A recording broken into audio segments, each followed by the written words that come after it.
Mariners win 4-0. They take the series against the Diamondbacks 2-1. They improve to 4-2 on the road trip. They concludes the road trip. They finish 4-2. That's how that works. And they improve to 54-51 on the season. Talk about how it happens. First inning looks like it was going to be real frustrating. Bases loaded and a couple of guys get out. Or excuse me, first and second, nobody out, and a couple of guys get out. But Mike Ford walks with the bases loaded to score J.P. Crawford, and Ty France singles home Julio Rodriguez to make it 2-0. Second inning, J.P. Crawford blisters a home run. So fun to see that the power has come a little bit this year. Makes it 3-0. Mariners get an add-on with a J.P. Crawford double and an Eugenio Suarez single to take him home. You might be noticed I'm not mentioning any Arizona offensive highlights. That shouldn't surprise you. I just said they won 4-0. A couple of negatives here. Colton Wong. Yeah. Cal had a tough game. Cal's been playing way better as of late, but he had a tough one tonight. 0 for 5 with a couple of strikeouts. Did make a couple of nice defensive plays, blocking the baseball, but not great offensively from him. Julio only goes 1 for 5, but he stung the baseball a couple of times. And congrats to him. This is now, I think, 24 straight games that he gets on base, which I think is the American League high right now. Awesome to see. Especially, to see him get that hit right after the struggles in the ninth inning last night. Very nice to see indeed. There's no negatives for pitching. The pitching was fantastic today. Big surprise with a 4-0 lead. 4-0 win, excuse me. Luis Castillo shoved. 6 innings of no runs, 2 hits, 1 walk, 7 strikeouts. And I don't think that's indicative of how well he pitched. Like, he did give up the leadoff runner 3 straight innings, I believe, but just completely worked around those. Got a little lucky in a couple of line drive double plays, but that's not the takeaway here. The takeaway is that Luis Castillo has been fantastic this year. Really don't think he gets enough Cy Young talk, in my personal opinion. He's been as good as any starter in the American League. It's been massive to have that. You take a look at the win-loss record, you idiots, why are you looking at that? But 7-7 is not indicative of how he's pitched at all. Great job by Justin Topa. Great job by Matt Brash. Great job by Taylor Sassetto. I have to be honest with you. When they brought Sassetto in, I was like, are you playing with fire a little here, Scotty? I don't think he likes being called Scotty. I wouldn't like being called Scotty. Anyway, part of the lineup. I know it was all lefties, but I was like, are you really saving Seawald here? This is kind of playing with a little bit of fire here. But Sassetto's been fantastic for most of the year, and he was as good as he's been all year in that outing as well. A lot of all years there. Apologize. No, I don't. Offensively, great to see Ty France with 3 hits. Now, none of those balls were exactly clobbered, but it's nice to see some contact. It's nice to see him get the ball. It has to be big for him to just see some results. Just see some results. You're not moving him up from the 7th spot right now. Heck, on the contrary, you kind of, if this is where he's getting some results, keep him there. Again, bloopers, but I'll take it. No, beggars cannot be choosers in this situation.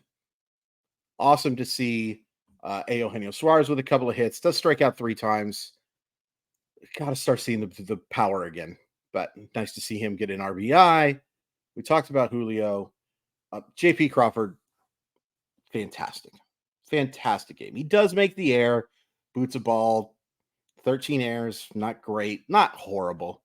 Was not looking good in terms of the air stuff. And while anybody will tell you that errors are a terrible way to judge defense, they're not good. Like, it's not good to make errors. You don't want to give away outs. They're just not necessarily indicative of how good or how bad a defensive player is. Defensive player's job is to take away hits. Anybody can field just a ground ball. Well, not anybody, but any major league player can just field the ground ball and make a play. A truly good defense player is taking away hits. In my personal opinion, J.P. Crawford hasn't done a great job of that this year, but it's nice to see that the errors have gone down, and you can't say enough about how improved he is offensively this year. If you would have told me that J.P. Crawford on July 30th was hitting 265, 376, 413, I would say, wow, the Mariners must be in great position.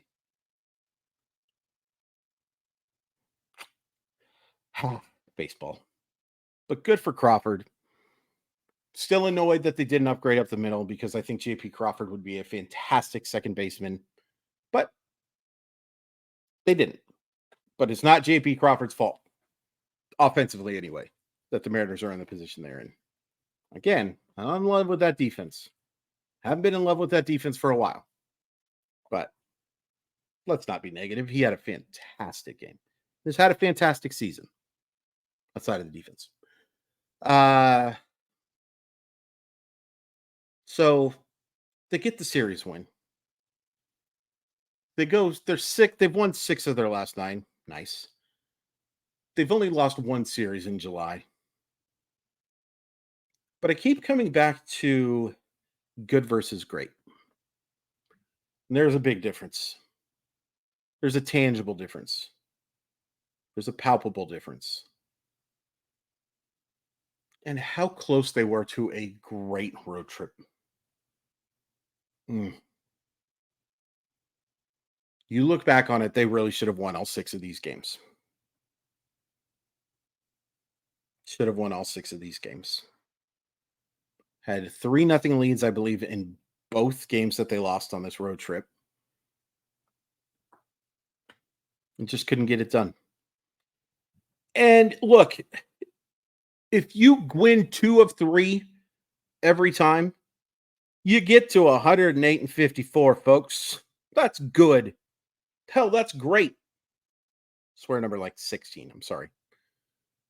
That's great. 108-54. Everybody'd sign up for that. Everybody. But when you're in the position the Seattle Mariners are in, it's a little bit disappointing that good didn't become great. They had such a great chance to win all 6 of these games. And at the very least, they should have gone 5-1. And 4-2 is not bad. On the contrary, of course. Oh, but what a difference we're talking about with a couple extra wins here, or just one more win. Man, you can both be extremely happy with how they've looked for the last 2 weeks outside of, that Tigers and Twins series were just so frustrating. But for the most part, this has looked like a playoff team. But if we're just being honest with each other, it's probably not going to be a playoff team. And that sucks. But it's only probably. It's only probably. You've got a chance to make up some ground here, folks. You're going to be playing some teams that are ahead of you. And here's the other thing that people forget about. Not only are they going to be playing some teams that are ahead of them, teams that are ahead of them are going to be playing each other. You still control your own destiny here, folks. If you play well over these final 55 games, 57 games is an eternity. There's so much that can go right and wrong over 57 games. It's going to be hard. It's going to be really difficult, but it's not impossible. And we should be thankful for that at the very least. We're not thanking John Stanton for that. We're not thanking Justin Hollander for that. We're not thanking Jerry DiPoto for that. We're thanking the Seattle Mariners, and we're thanking, the baseball deities, for lack of a better term, that they're still in this. And the one thing I think I got from this road trip was these players ain't giving up, folks. And there's a little bit of that. That might be like patronizing or darning with faint praise. Darning with faint praise. But it's nice to see. I can't tell you how many teams I've seen over these last 20 years or so, 30 years, that you can tell that they've kind of given up. And they should have. They were out of it. Lots of times. The John McLaren years and the Bill Bavasi years and The Eric Wedge years, for the most part, all out of it. No shot.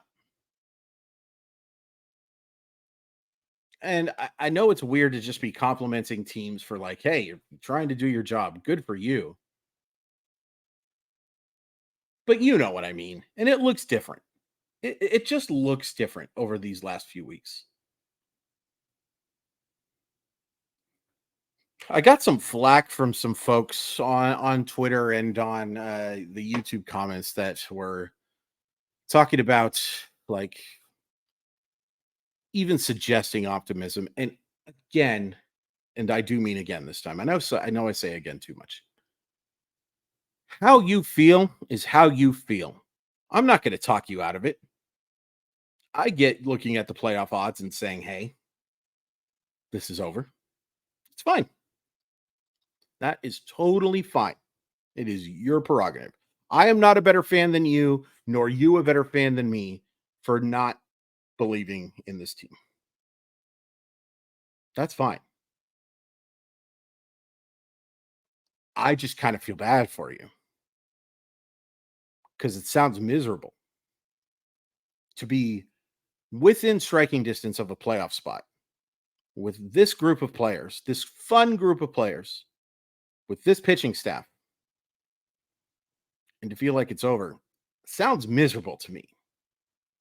And I know misery. Battled depression my entire life. Tempted to kill myself on one occasion and thought about it a whole bunch of other times. I get it. And I'm not comparing that. There's just letting you know. What I'm saying is I understand what miserable feeling is.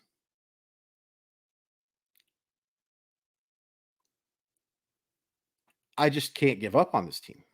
I won't give up on this team. It's too talented. It's flawed as heck. How many times have I said that now in these videos? That's one of the things about doing these daily videos is how much I repeat myself. It's a flawed baseball team. Frustratingly flawed. And somebody gave me a hard time about me saying fix, right?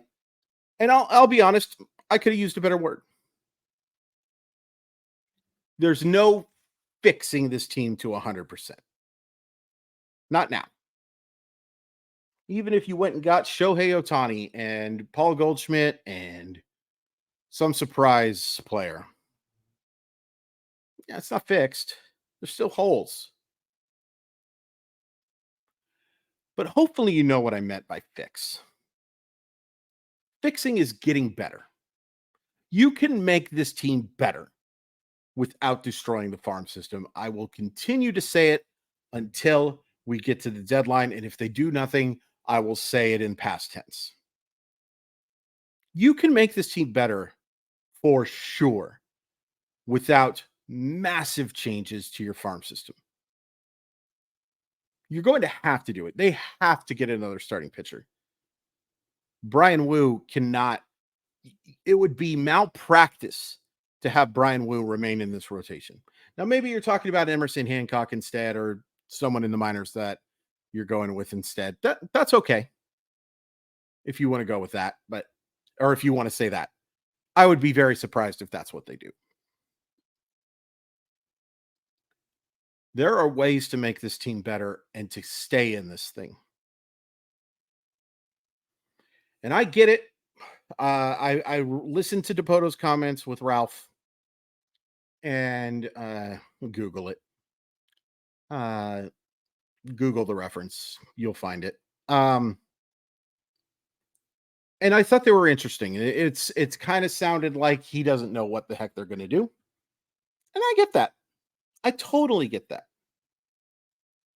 I also think it was a mistake not to be a little more aggressive in, well, obviously the offseason, but April, May, and June when you saw the flaws on this team. Because it was blatantly obvious that they needed fixing in a lot of places. And still do. But DePoto's comments basically suggest that, hey, we're looking at everything. It kind of sounds to me like they've laid the tracks over these next couple of days that If they're in it and they feel like they can get something done, or if they feel like that they can get into the postseason, they've got some moves to make for this team. They also have, I think, laid the tracks for if they feel like, hey, we don't think we're there, that they can move to Oscar Hernandez and maybe Paul Sewald. That's the sense I got from the conversation. And that's, I think, okay. It frustrates me because I get, stop saying again, Chris Crawford. How many times have I told you? Or how many times have a lot of people told you this? It's not an original thought necessarily. You don't have to just trade for rentals. You don't have to give up Harry Ford for somebody who's going to be a free agent next year. You don't have to give up Cole Young for somebody who has no shot of playing for you in 2024. No. You can give up depth prospects. You have built some depth in the system now for guys that can help you not just this year, but in 2024 as well. Look at the Luis Castillo trade. I'm not asking them to go get another Luis Castillo. There's not another Luis Castillo. There's not. And I'm not asking them to go get a superstar outfielder or a superstar shortstop now. Sure would have been nice in the offseason, but I'm not asking for them to do that. I'm asking them to use their resources to acquire players who can make them better in 2023 and to acquire players that can help them in 2024 as well. Speaking of which, just decided this afternoon. I'm going to go live during the deadline. I'm going to have a live show. It's going to be over StreamYard. And we're going to talk about the deadline moves. I'll be around all afternoon. You'll have to literally watch me take a phone call, I think, from KJR as I go on the air and talk about stuff. But yeah, on deadline day, I think I'm going to go live right around. I need to look at what time this thing actually ends. They change it every once in a while. I think it's 1 o'clock Pacific. So I'm going to probably go live right around 12. We can break down what's happened so far. We can get frustrated together if we don't like what the Seattle Mariners do or don't do. Sound fun? Yeah, it sounds fun. Good win. And now 3 unbelievably important games coming up against the Boston Red Sox. Cannot overstate it, how big these games are as a team that's directly ahead of you and where we are in the season. Anybody who says that these games aren't important is incorrect. There's a nice way of putting it. George Kirby against Nick Pivetta. Advantage Mariners. Pivetta's not horrible, but Kirby, good. Kirby, you're gonna make everybody happy. I'm being optimistic, folks. I refuse to be anything but it right now. Says the guy who's gonna throw a tissy fit the next time the Mariners lose. I know. Let me have my optimism for now.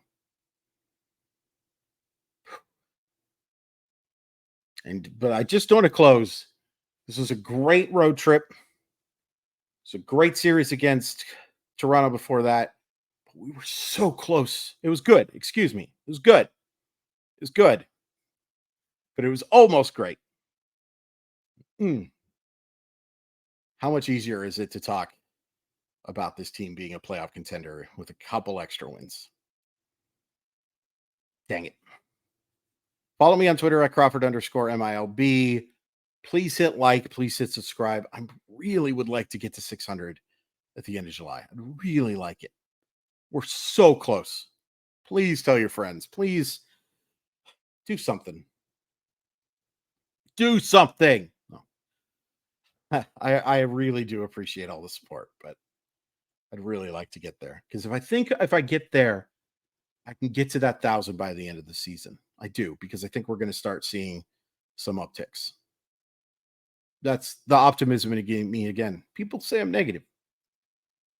Sports Sometimes Podcast, RotoWire Fantasy Baseball Podcast. Luis Castillo, JP Crawford, you have yourself a great day.